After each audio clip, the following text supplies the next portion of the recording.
सपा नेता और चिल्लूपार सीट से पूर्व विधायक रहे विनय शंकर तिवारी के आज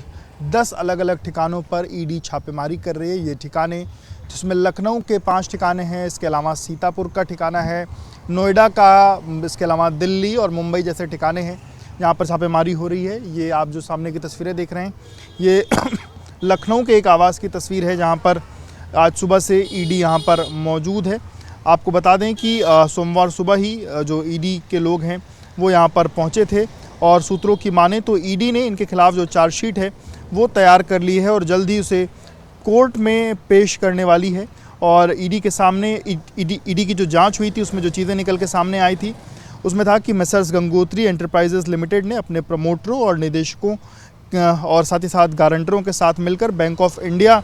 के नेतृत्व में जो 7 अलग अलग बैंकों के कंसोर्टियम से लगभग 1200 करोड़ रुपए क्रेडिट की सुविधाओं का लाभ लिया था। बाद में जो ये रकम थी इसको अलग अलग कंपनियों में डाइवर्ट किया और ये इस पैसे को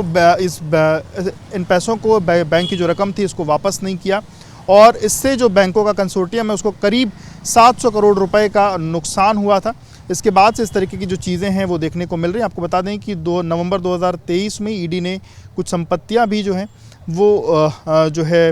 जब्त की थी और ये जो मुकदमा हुआ है इस मुकदमे में एफआईआर में कुछ लोग जो नामजद हैं उसमें गोमती एंटरप्राइजेस लिमिटेड, इसके प्रबंध निदेशक अजीत पांडे, निदेशक विनय शंकर तिवारी, उनकी पत्नी रीता तिवारी और अन्य फर्म जो है, इसके अलावा जो एक फ़र्म है रॉयल मार्केटिंग प्राइवेट लिमिटेड, वो लोग इसमें नामजद हैं। तो ये अलग अलग चीज़ें हैं। अब देखना होगा कि आज सुबह से ये जो छापेमारी चल रही है इन चीज़ों में आज फ़िलहाल क्या चीज़ें निकल के सामने आती है, ईडी की तरफ से क्या नई चीज़ें जो हैं वो बताई जाती हैं फ़िलहाल। लेकिन ईडी ने इस बात को लेकर के तस्दीक कर दी है कि कुल 10 अलग अलग ठिकानों पर छापेमारी चल रही है जिसमें नोएडा के 5 ठिकाने हैं, इसके अलावा बगल का जो सीतापुर जिला है वहाँ पर एक ठिकाना है, गोरखपुर में छापेमारी हो रही है, इसके अलावा दिल्ली और मुंबई की जगह हैं जहाँ पर आज सुबह से विनय शंकर तिवारी के जगहों पर आज ईडी पहुँची हुई है।